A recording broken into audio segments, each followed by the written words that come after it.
A paz do Senhor Jesus. Estamos começando mais uma lição com a graça de Deus. Nesta oportunidade, a lição de número 5, cujo tema é a mordomia da igreja local. Seja muito bem-vindo em nosso canal, que Deus possa lhe abençoar de forma poderosa. O comentarista desta lição é o pastor Elinaldo Renovato de Lima, que é um grande mestre das Assembleias de Deus. O meu pastor local é o pastor José Alves e o meu pastor presidente é o pastor Manuel Justino. Meus irmãos, nesta lição de número 5, nós vamos aprender sobre a mordomia dos bens espirituais, no uso da palavra, no discipulado, na evangelização, na obra de ação social, no uso dos dons espirituais e também nós vamos aprender sobre a mordomia do cristão na igreja local. Será de muito proveito para as nossas vidas, que o Senhor possa lhe abençoar de forma poderosa. Você que está aí nos ouvindo, nos assistindo, não esqueça de deixar o seu like, que é muito importante para que esse vídeo venha estar alcançando mais vidas. O ensino é algo poderoso e eficaz para a igreja do Senhor Jesus na terra, não é verdade? Então, meus irmãos, nós vamos entender nesta lição de número 5 que muitas pessoas pensam que se pode amar a Cristo, mas não a sua igreja. E está completamente errado. Se a pessoa ama a Cristo, automaticamente ela tem que amar a igreja, porque a igreja ela foi fundada por Cristo. A igreja ela é a instituição de caráter máximo na face da terra. Nesta lição nós vamos ver que quem nos leva até o Pai é Cristo, mas quem nos leva até Cristo é a igreja. Então nós vamos ver a importância da igreja local. Veja que nesta lição nós vamos estudar sobre a igreja local, o templo. Não vamos estudar sobre nós, porque eu sou a igreja, você é a igreja. Mas esta lição vai tratar sobre a igreja local, o prédio, o templo. Amém? Então nós vamos entender que a igreja local é um lugar de pregação, de discipulado, de ensino, de adoração, de comunhão e de serviço. É muito importante que cada um de nós, cristãos, venhamos frequentar constantemente a igreja. Me faz lembrar agora de uma pessoa registrada na Bíblia, no livro de 1 Samuel, cujo nome se chama Eucana. Ele ia uma vez ao templo para adorar e para oferecer sacrifícios a Deus. Ele ia uma vez ao templo. Existem 6 tipos de pessoa. Existe aquele que vai na igreja todos os dias, na quarta, na sexta, no domingo, no culto de oração. Ele vai na reunião quando há ensaio. Esse é o crente diariamente. Esse é excelente, é muito bom. Existe o crente semanalmente, que é aquele que só vai no domingo, uma vez por semana. Ele só vai ali para mostrar a sua roupa bonita. Ele é o crente domingueiro. Ele até chega atrasado para querer se amostrar. Existe o crente mensalmente, que é aquele que vai uma vez por mês. Ele só vai para participar da Santa Ceia. Ele só vai uma vez por mês. Existe o crente semestralmente. Ele vai de 6 em 6 meses. Quando há uma festividade, quando há um congresso, lá ele aparece. E existe o crente anualmente, que é o crente Eucana. É quando alguém está quase para morrer, ou quando essa pessoa está com uma enfermidade muito grande, então essa pessoa vai ali no templo para buscar essa bênção. E logo ele some. Só vai voltar depois de 1 ano. Mas, meus irmãos, é muito bom com que nós venhamos ir para a igreja todos os dias. que nós não possamos faltar nenhum culto.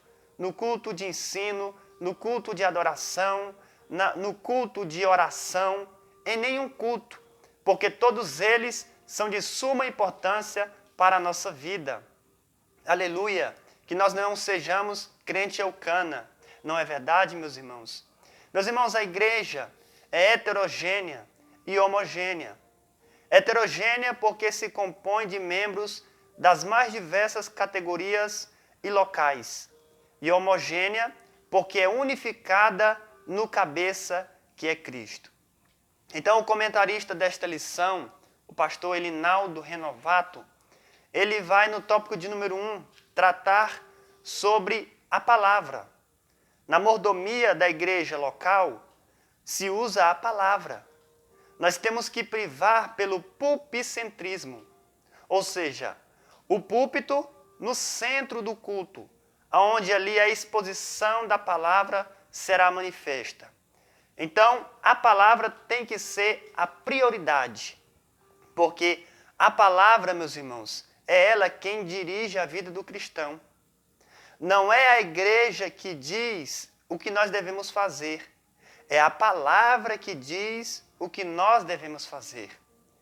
Isso acontece na igreja romana. Lá é a igreja que diz o que aquelas pessoas devem fazer e não a palavra. Mas, na verdade, nós que somos crentes em Cristo Jesus, somos guiados pelo que a palavra diz e não pelo que a igreja local diz. Não é verdade? Então, meus irmãos, nós vamos ver que a palavra de Deus, ela tem que estar em primeiro lugar na vida do cristão. A palavra de Deus é algo muito importante. Qual é a diferença entre a Bíblia e Jesus? Só existe uma diferença. É que a Bíblia é a palavra escrita e Jesus é a palavra viva. Então essa é a única diferença. Jesus é a palavra, é o verbo de Deus. Nós devemos priorizar a palavra, para que na igreja local venha a haver um ensinamento, para que na igreja local venha a haver uma exposição da pregação de forma eficaz, de tal forma que as pessoas venham ser impactadas pela palavra de Deus. E para isso nós precisamos ler a palavra, meditar nas Escrituras Sagradas. Os irmãos têm a entender que o pai do pastor Gesiel Gomes, ele leu a Bíblia 260 vezes. Veja que exemplo tremendo nós temos, não é verdade? 260 vezes. Então nós temos que ler a palavra todos os dias. Você pode ganhar bem, o seu dia pode ter sido uma bênção, você pode ter feito muitas coisas naquele dia e tudo ter dado certo, mas se você não meditar nas Escrituras Sagradas, considere o seu dia perdido. Porque a palavra de Deus, ela é a poder para as nossas vidas. Aleluia! Nós vamos perceber também nesta lição, a saber no tópico de número 1, que nós devemos evangelizar. Não é verdade? Nós devemos evangelizar e discipular. Evangelismo e discipulado caminham juntos. Existe uma estatística missionária que diz que quando um novo convertido é discipulado, a permanência dele na igreja é mais de 60%. Mas, quando há evangelismo e não há um discipulado, a permanência desse novo convertido não chega a 20%. Então veja que o evangelismo é importante, mas o discipulado também. Porque nós devemos evangelizar para que as pessoas venham aceitar Jesus como Salvador. E depois que esse novo convertido começa a participar dos trabalhos na igreja, nós devemos discipular agora esse novo convertido. Ainda que ele vai para o culto de ensino, ainda que ele vai para a escola dominical, que são os dois cultos que ensinam a palavra de Deus, nós devemos sempre estar acompanhando esses novos convertidos e discipulando-os, não é verdade? Para que ele venha permanecer na igreja. Eu me recordo que quando eu aceitei Jesus como Salvador, no outro dia já tinha ali irmãos me discipulando. Eu achei aquilo muito interessante.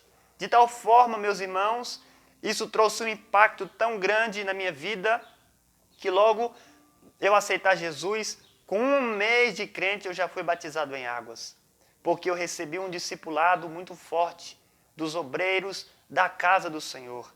Então, nós recebemos essa grande comissão e não podemos fazer com que isso se torne uma grande omissão. Devemos evangelizar. Se os irmãos não querem, se a igreja não quer, pegue você o seu panfleto e vá evangelizar nas ruas, nos hospitais, nas praças. Cada um de nós devemos evangelizar. E quando essa alma se converter, não se esquecemos do discipulado. Amém? Porque isso é muito importante. Nesta lição também, meus irmãos, nós vamos aprender sobre o uso dos dons espirituais. Existe uma pergunta a se fazer neste exato momento. Será se é possível um cristão ter dons espirituais e não ter amor? Sim, é possível. Jesus disse que muitos naquele dia vão dizer: Senhor, Senhor, em teu nome nós profetizamos, dom de profecia. Em teu nome nós expulsamos demônio, dons de poder. Em teu nome fizemos muitas maravilhas, dons de curar.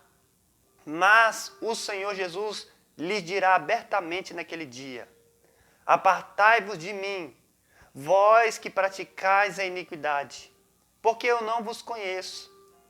Então essas pessoas têm dons, mas praticam a iniquidade. E uma das maiores iniquidades é não ter amor. Então, meus irmãos, no uso dos dons espirituais, nós precisamos de praticar o amor.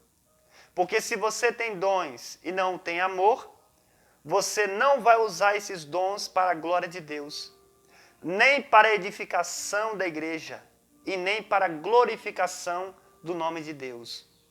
Porque esses são os 3 objetivos do uso dos dons espirituais: para a glória de Deus, para a edificação da igreja e para a salvação de almas. O que passar disso, meus irmãos, é obra da carne. Então nós devemos ter amor para usar os dons espirituais.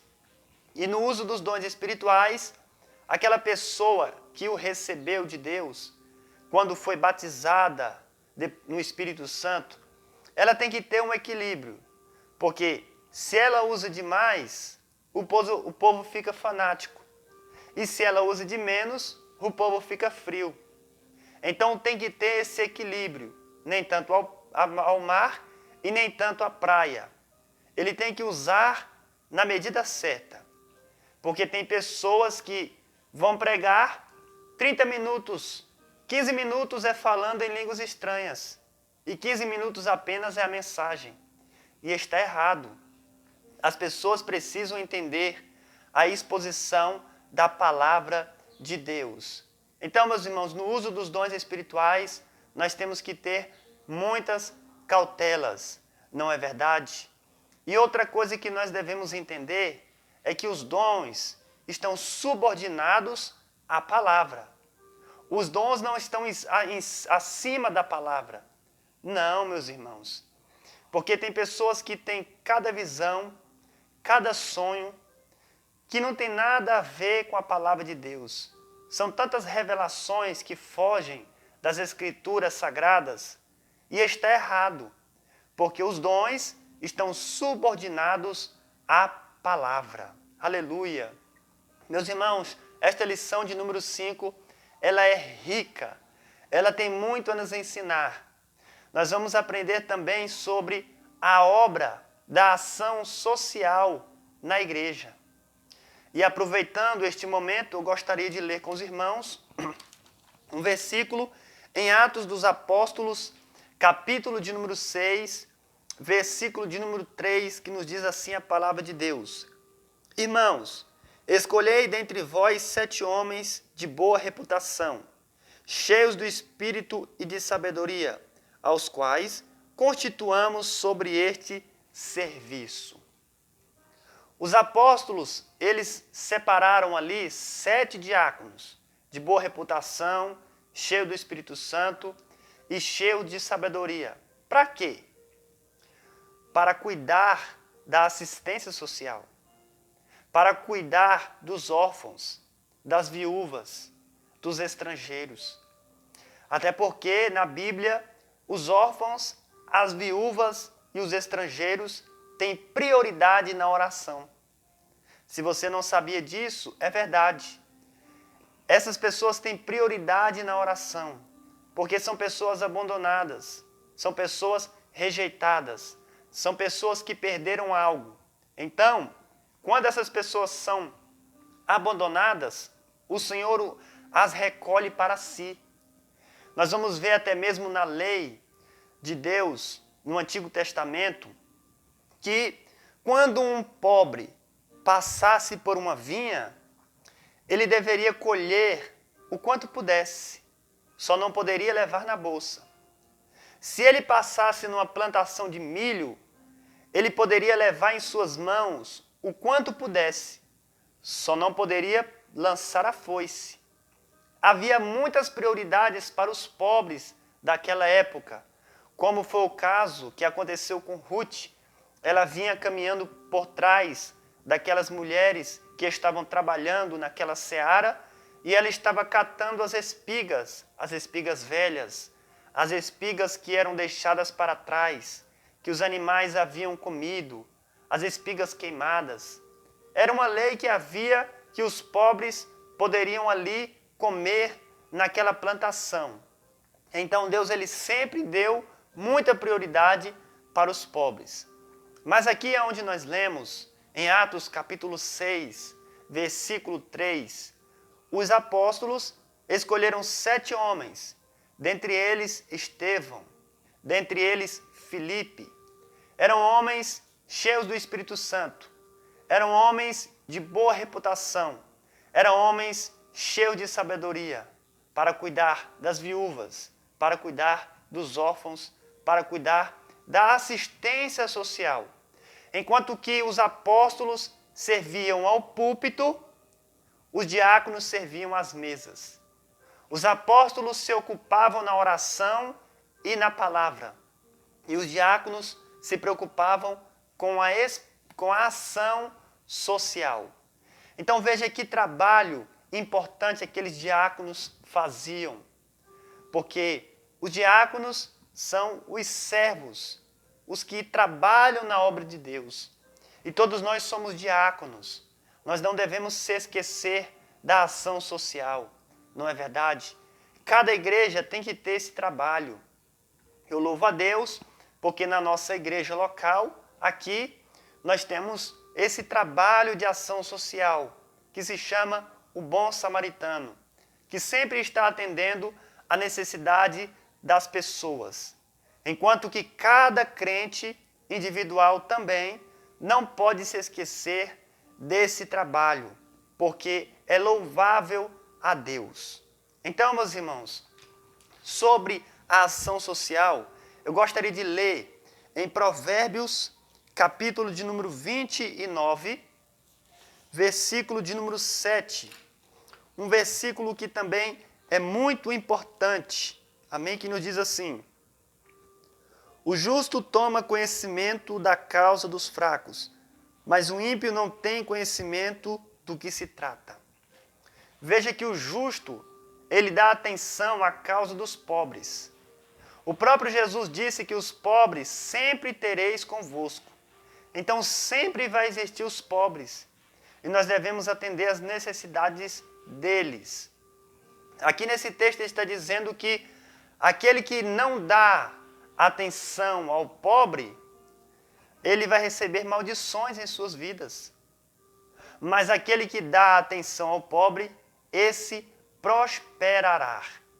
Então a obra de ação social, ela é muito importante, meus irmãos. Nós devemos acolher os estrangeiros, aqueles que vêm de fora, que não têm amparo. O pastor Elinaldo Renovato de Lima, no livro de apoio deste trimestre, ele conta algo muito forte, que havia um cego que tocava na praça e ele era mendigo, inclusive ele morava na praça e uma certa noite ele aceitou Jesus como Salvador em uma igreja. O receberam com alegria e ele estava ali sentado no banco. Quando acabou o culto, ninguém veio ali lhe ajudar, lhe dar um abrigo. O zelador disse: pode ir embora, o culto já acabou. Aquele pobre cego foi embora triste e voltou para a praça. E nunca mais voltou para a igreja, porque ninguém o acolheu. E é algo que nós devemos prestar atenção. Nós devemos acolher os necessitados. Nós devemos, meus irmãos, dar muita atenção aos estrangeiros. Como eu disse no início dessa aula, a igreja local é heterogênea. É formada de pessoas de diversos lugares. Então, existem pessoas que veio de outra cidade, de outro estado, e está ali sozinho. Essa pessoa precisa de um amparo maior. E quem vai fazer isso não é a prefeitura da cidade. Quem vai fazer isso não é o governo do nosso país.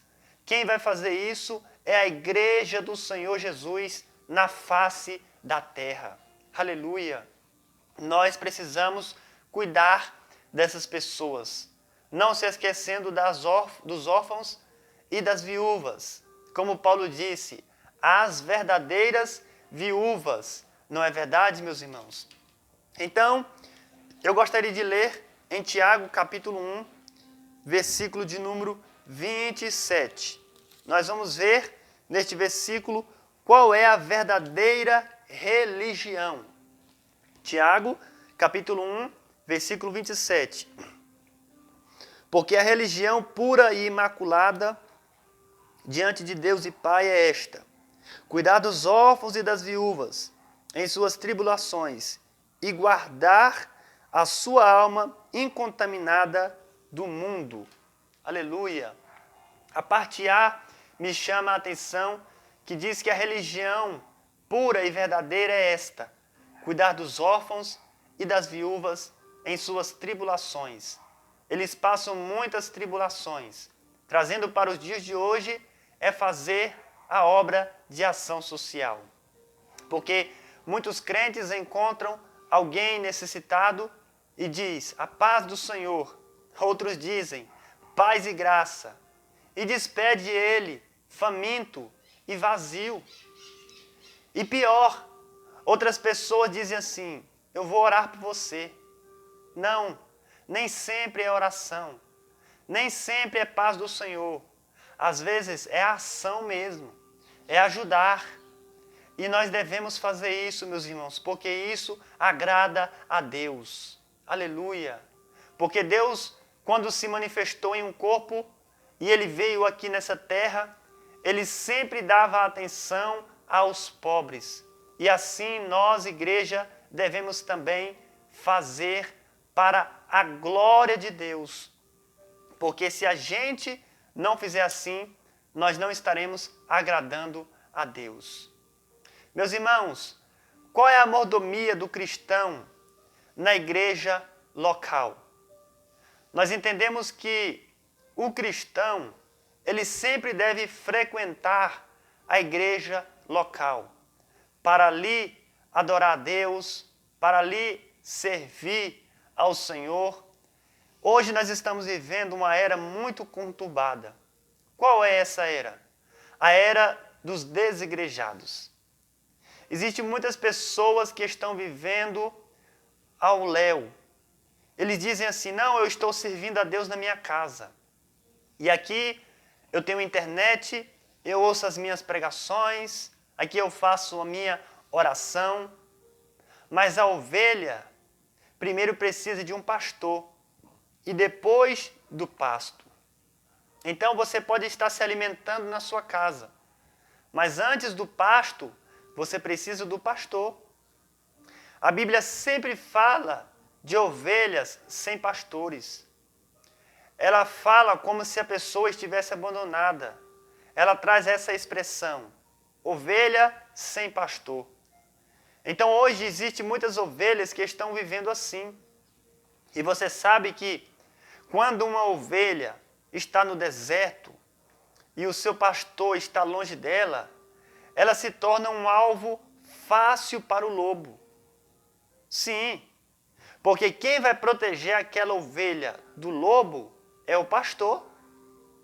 É o pastor. Mas muitas pessoas hoje dizem assim, não, o Senhor é o meu pastor e nada me faltará.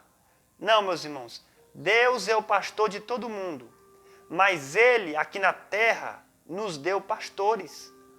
Em Efésios está escrito, a uns deu Deus a pastores, a profetas, a evangelistas, a apóstolos. Então Deus nos deu pastores para velar da nossa alma. Porque enquanto você está trabalhando, Ele está ali orando por você. Enquanto você está dormindo, de madrugada, quem sabe o seu pastor está ali intercedendo por você. E nós precisamos de uma cobertura espiritual, não é verdade? Porque todos nós somos membros de um corpo. Então é impossível o cristão amar a Cristo e não amar a igreja. Se você ama a Cristo, que é o cabeça, você deve amar a igreja, que é o corpo. Aleluia! Porque se um membro for amputado, ou cortado, ou tirado do corpo, em poucos dias ele apodrece. E assim acontece com um crente que não congrega. Não adianta, ele vai apodrecer. Não é verdade? Porque, meus irmãos, Jesus disse que nós somos ovelhas e estamos vivendo no meio de lobos. Sim, e só quem vai nos proteger desses lobos é o nosso pastor. Não é verdade? E nós precisamos de um pastor. E para finalizar esta lição de número 5, eu gostaria de deixar um versículo muito forte, que até mesmo está aí, não é verdade, meus irmãos? Em nossas revistinhas. Em Hebreus, capítulo de número 10, aleluia, versículo de número 25. Louvado seja o nome do Senhor. Esse versículo é muito forte, meus irmãos. Hebreus, capítulo 10, versículo 25 diz assim: sem abandonarmos a nossa congregação, como é costume de alguns, antes exortando-nos mutuamente, ainda mais agora, quando vedes que o dia está próximo. Então veja que esse versículo diz que nós não podemos abandonar a nossa congregação, como é costume de alguns por aí. Algumas pessoas que não são ovelhas, mas que são bodes, que não são trigo, mas são joio, que não são vaso de honra, mas são vaso de desonra. Algumas pessoas por aí que não são ovelhas, mas estão vestidas de lobo. Essas pessoas abandonam, são um costume deles, isso é um costume feio. Nós não devemos abandonar a nossa congregação, como é costume de alguns. Então, meus irmãos, na mordomia do cristão, na igreja local, nós devemos frequentar a nossa igreja. Nós devemos amar a nossa congregação. É tão bom quando está chegando a hora de ir para o culto, a gente começa já a se alegrar. Se isso não acontece com você, meu irmão, é porque você precisa nascer de novo. Se está chegando a hora de ir para o culto e você não se alegra, você precisa nascer de novo. Porque a igreja é um lugar de comunhão, é um lugar de alegria. Em Salmos 133 diz: alegrei-me quando me disseram, vamos à casa do Senhor. Então, quando a gente se lembra que vai haver o culto, a gente já se alegra. Aleluia! Louvado seja Deus. Você que está me ouvindo aí e abandonou a sua congregação, volte para ela, reconcilie, peça perdão e volte a ter a comunhão com os irmãos, com o corpo de Cristo. Porque é impossível você ter comunhão com o cabeça, que é Cristo, e ter comunhão com o corpo, que é a igreja. Nós devemos amar a nossa igreja. Amém? Se você gostou aí deste vídeo, eu lhe peço encarecidamente que você se inscreva em nosso canal. Muitas pessoas assistem este vídeo, mas não se inscrevem. Não custa nada, amém? Mas será uma bênção para o nosso crescimento, para a glória de Deus. Que o Senhor continue lhe abençoando em nome de Jesus.